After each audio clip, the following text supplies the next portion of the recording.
Welcome to this lecture series in sequence and series. पिछले lecture में हमने AGP की डेफिनेशन दी और फिर sum of the first N terms of an AGP का फॉर्मूला डिराइव किया। तो डेफिनेशन क्या है?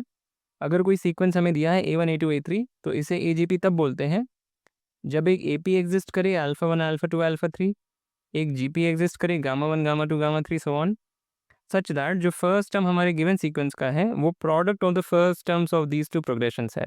Similarly, second term is the product of the product of the second terms of these two progressions है, and so on।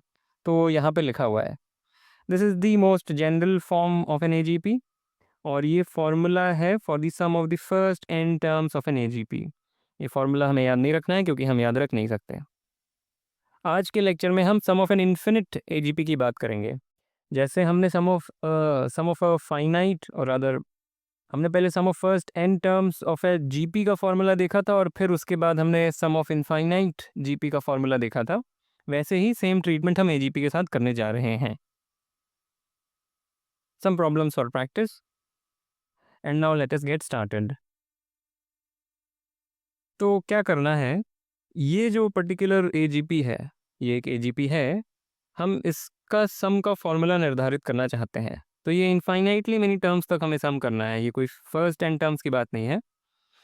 और जिस तरीके से जीपी में हमें मानना पड़ा था कि जो कॉमन रेशियो है उसका मैग्नीट्यूड 1 से छोटा होना चाहिए तभी हम सम कर सकते हैं एक इनफाइनाइट जीपी को, उसी तरीके से यहाँ पे भी हमें ये अजम्पशन लेना पड़ रहा है।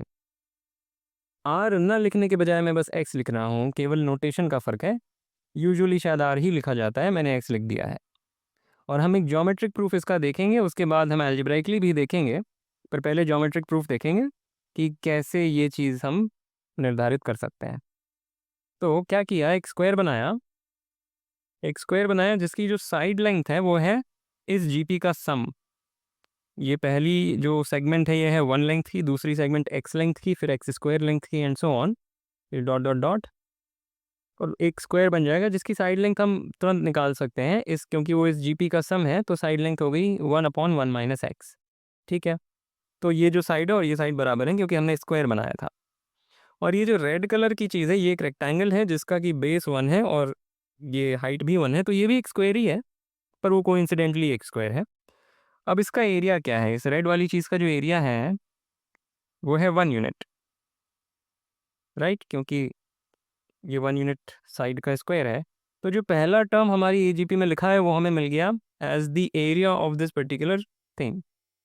अब जो सेकेंड टर्म है वो हम कैसे इंटरप्रेट कर सकते हैं, ये रेक्टेंगल इरेक्ट करें और यहाँ पे एक रेक्टेंगल बना लें।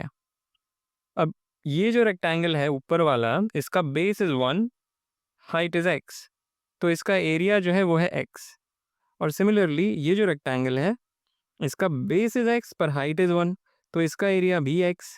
सो मिला करके इन दोनों का एरिया इज़ 2x, करेक्ट।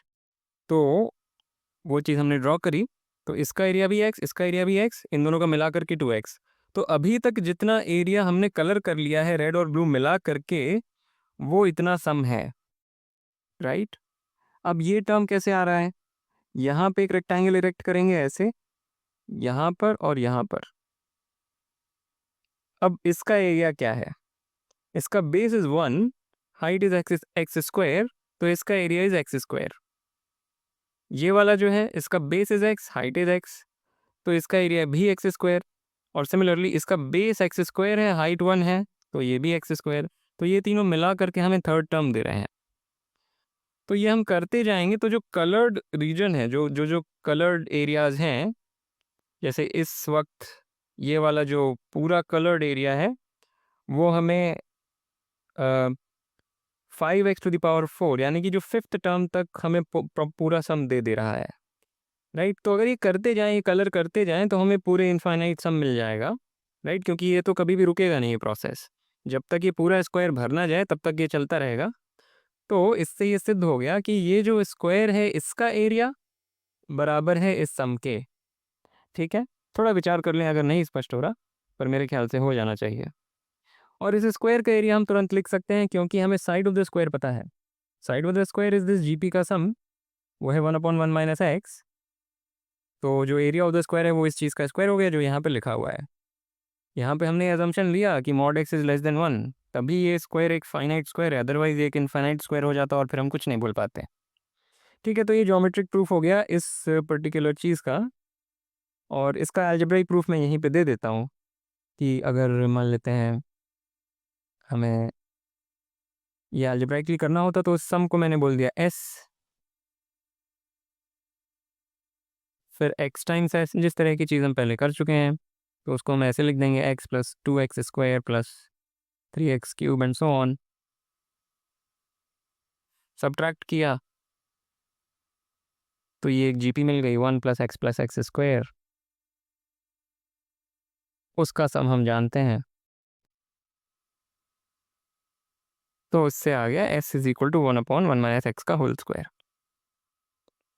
तो एल्जेब्राइकली बहुत छोटा है सब कुछ बताना, ज्योमेट्रिकली बताने में मेहनत लगती है, पर मैं समझता हूँ बात समझ में आती है। यहाँ से एक दूसरा पर्सपेक्टिव मिलता है, ये अच्छा है, दिस इज़ गुड, पर एक दूसरा पर्सपेक्टिव मिलता है। ऑल राइट, फाइनली एक आर्बिट्री AGP का जो सम है वो इस फॉर्मूले से हम लिख सकते हैं। तो क्या है कि a plus D times x, a plus 2d times x square, और यहाँ पे भी हम मान रहे हैं कि mod x is less than 1, तो ये जो चीज़ है इसका फॉर्मूला ये आ जाता है। अब इसको आप डायरेक्टली प्रूव कर सकते हैं वही करके कि इसको s बोल लें, सॉरी इस पूरी चीज़ को s बोल लें, फिर एक्सेस कंसिडर करें, सब्ट्रैक्ट करें, सो ऑन हो जाएगा। पर मैंने जो kth टर्म है उसे लिखा, फिर स्प्लिट करके क्या हुआ कि यहाँ पे जो चीज़ मिली, जब स्प्लिट किया तो यहाँ पे जो चीज़ मिली वो लगभग वैसी ही है जो हमने पिछले स्लाइड में देखा। इसमें से जब x कॉमन निकाल लेंगे तो अंदर एग्जैक्टली वही चीज़ मिलेगी जो पिछले स्लाइड में देखा, तो मैंने बस वो यूज़ कर लिया। This is just another algebraic way of doing it. कहने का मतलब है कि ये जो मूल रूप से जो AGP है, एक बार इसका सम हमने निर्धारित कर दिया तो जो जनरल AGP है उसका भी कर सकते हैं। ये फॉर्मूला अगेन थोड़ा कॉम्प्लिकेटेड है, मुझे तो याद नहीं रहेगा, पर शायद इस लेक्चर के लिए रह जाए। नहीं रहे तो कोई बात नहीं, हम कभी भी इसको रीडराइव कर सकते हैं।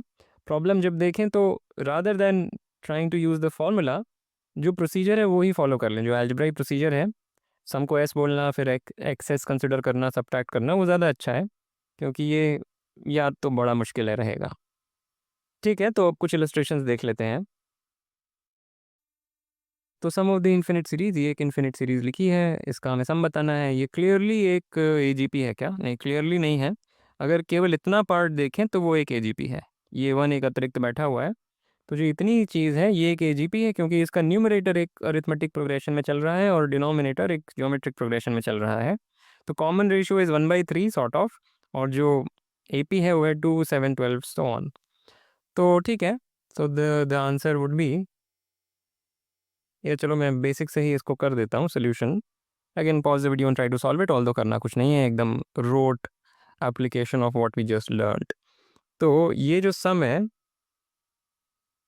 1 को हटा करके जो बचा, जो AGP है, पहले उसका सम निकाल लेते हैं, बाद में जो इसका आंसर आएगा उसमें 1 जोड़ देंगे। ये हमारा s है, फिर 1/3 times s is 2/3 square plus 7/3 cube plus 12/3 to the power 3 and so on. कुछ नहीं किया है, इसको 1/3 से मल्टीप्लाई किया, यहाँ लिख दिया, इसको 1/3 से मल्टीप्लाई किया, यहाँ लिख दिया, एंड सो ऑन। अब सब्ट्रैक्ट करेंगे तो मिलेगा s minus 1/3 s is 2/3 plus 5/3 square plus 5/3 cube plus and so on. So this is nothing but 2/3 plus 5/3 square common, 1 plus 1/3 plus 1/3 square, और लेफ्ट साइड में क्या है, 2/3 टाइम्स s। तो 2/3 times s is 2/3 plus 5/3 square times 1/1 minus 1/3, क्योंकि ये GP है। तो इससे आया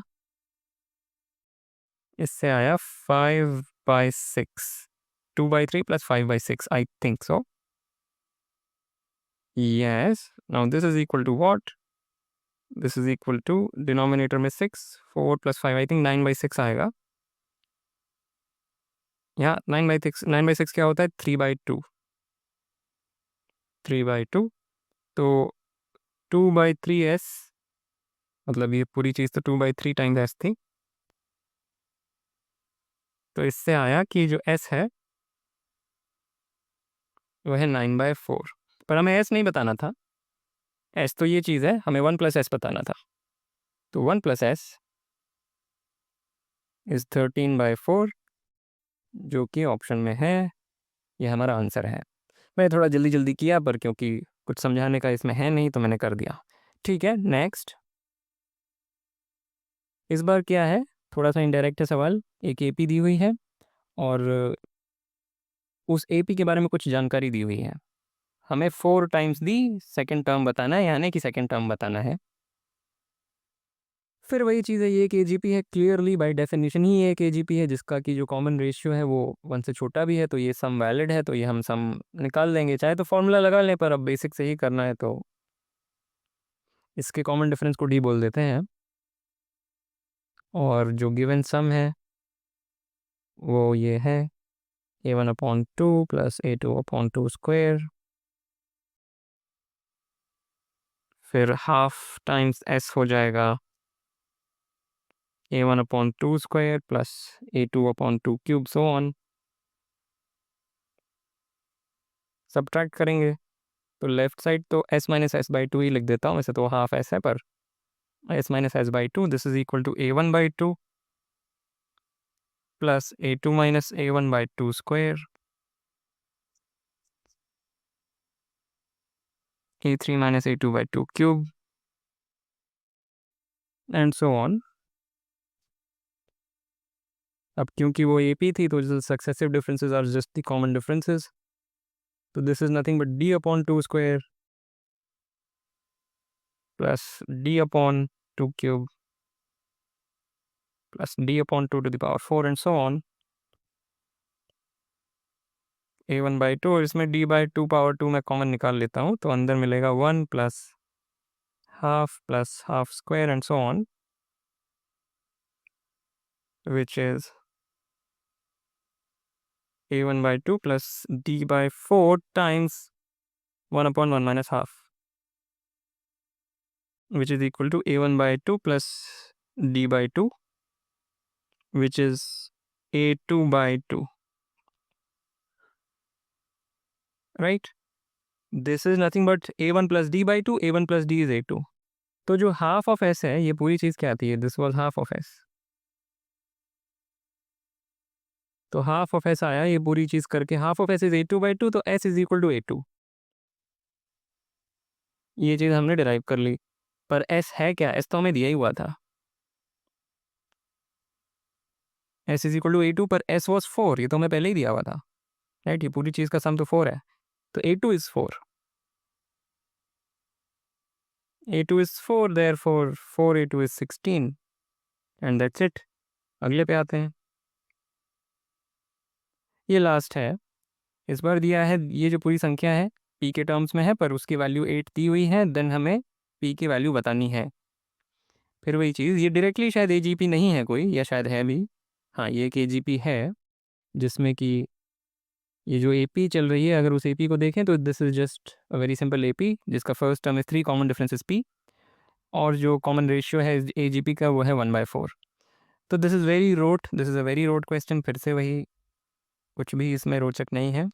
जो सम है, जो हमें पता है 8 के बराबर है, पर फिर भी मैं उसे ऐसे ही लिखता हूँ।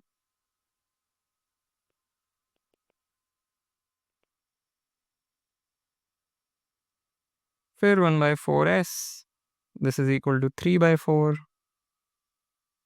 प्लस 3 + p/4 स्क्वायर,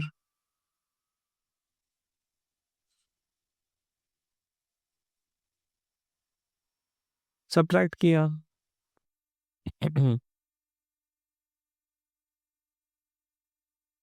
ये चीज़ आई, which is equal to 3 + p/4 को कॉमन निकाल लिया, तो मिला 1 + 1/4